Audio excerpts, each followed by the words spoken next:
Hello, hello. Hello, welcome back. Did you miss us? It's Meme and Lego. Wait, was it Meme and Lego or?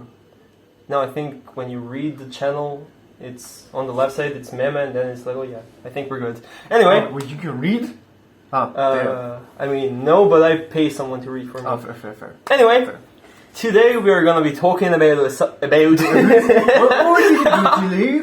Where did you Lego? Let us know what we did. we're gonna be talking about a subject that I assume most millennials heard throughout their life when they were growing up. It's just a phase. Well, is it ever just a phase?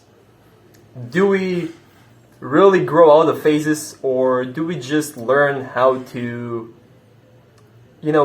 push them down, but they're still prevalent? As an opinion, not an opinion, as an example, we have all heard of a mole goth or a mole princess, which was an aesthetic back in the 2000s. The golden era. Yeah. The golden And era. early 2010s, where every single Tumblr, MySpace, High Five, Facebook, what else was there? AOL status was, "It's not a phase, mom."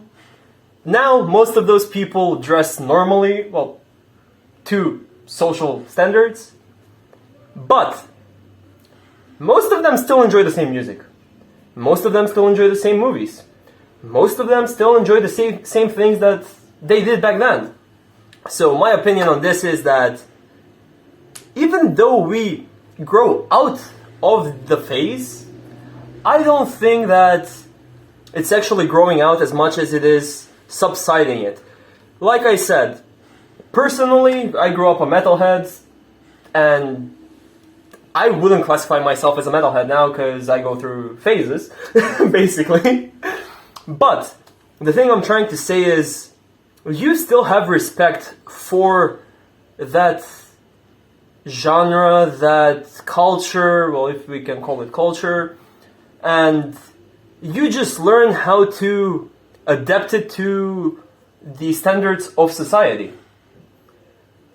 I have seen a lot of people who used to be into the scene, if you know what I mean, Yep. where they used to go to concerts dressed like, what they were dressed like, perfection.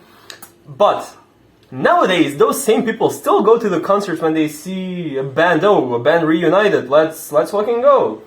And the funniest thing is, we just know that we grew up, but we didn't grow out.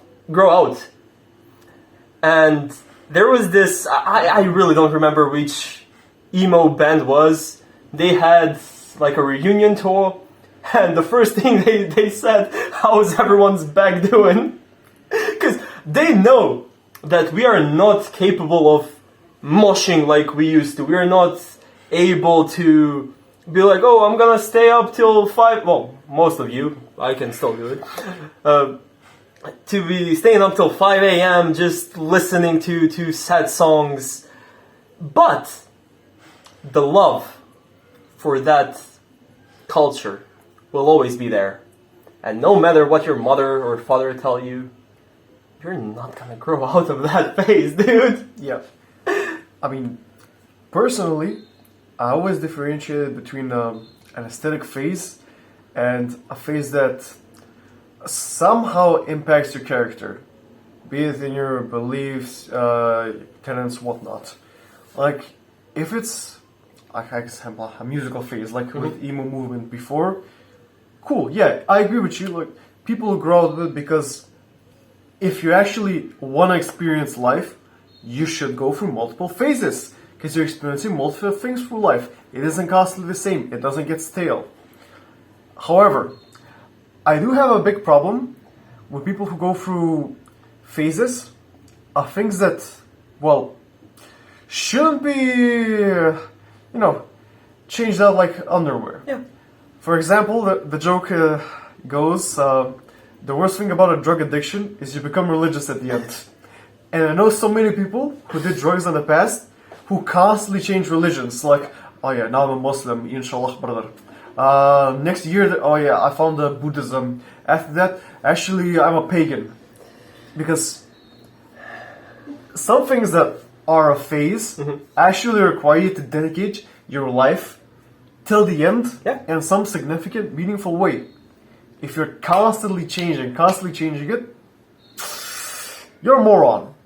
Simply put, like, another thing I'll comment, especially about aesthetic phases, is how funny and silly the different feuds are between different subgroups. Yeah. Like, you had your emos, but you had screamo emos, you had pop punk emos, you had the deathcore kids, and they were constantly at each other's throats, like, oh, who's the original emo? Actually, real emo and then originates you have from the the Midwest, suburbs. and then you have the Midwest emos, who are the actual emos, in their flannel shirts, in their farmer's pants, whatnot, and they're just chilling. I mean, let's be honest. Everyone knows that real emo originates from the suburbs of DC and it comes from hardcore. It's just a copy paste, I'm joking. I like that you remember the whole thing. But I totally agree with the whole aesthetic phases. However, you do not have to have the aesthetic phase to have the phase. You were a metalhead as well. No. I don't speak aesthetic phase like dressing up. I speak general aesthetics. Oh, like, okay, yeah. Like taste. Okay. Yeah, I thought you were talking about like fashion aesthetics. No. Yeah, then I totally agree with you. Yeah. But even if you change phases, like you go, like you said, you're changing underwear with phases. I still believe that you will always have the respect for the phase that you previously had, and you will still have the same love. There's like one of my favorite meme bands ever, Nickelback. I said it. They are the perfection when it comes to phases. They had the radio rock, whatever you want to call it. They had the metal phase. And now, they have the sea shanty phase. However, they will always talk highly of their previous music. They will always talk highly of everything they've done before because it was who they were at that time. Yep. And you cannot change that. You cannot change who you were in the past. And the only way to deal with it is to accept it. Yep. And therefore, I really do believe that we cannot grow out of a phase. Do you have anything to add? Like, the thing I'm gonna add is, as the old saying goes, the inner child is always there. Like, I think that each person has core characteristics that are part of their character that don't really change much depending on which phase you're in. Yeah. For good and bad. Yeah. Because good experiences shape us, and bad experiences shape us. Going through different phases, as I said, is just having new experiences, enjoying life. Because, at least personally, I can't imagine myself if I remain stuck in a metalhead phase. As you said, like, we both started off in a metalhead phase. Yeah. You didn't though, but that's a story for another time. I didn't have a taste, so yeah. Developing taste is very important. Yeah.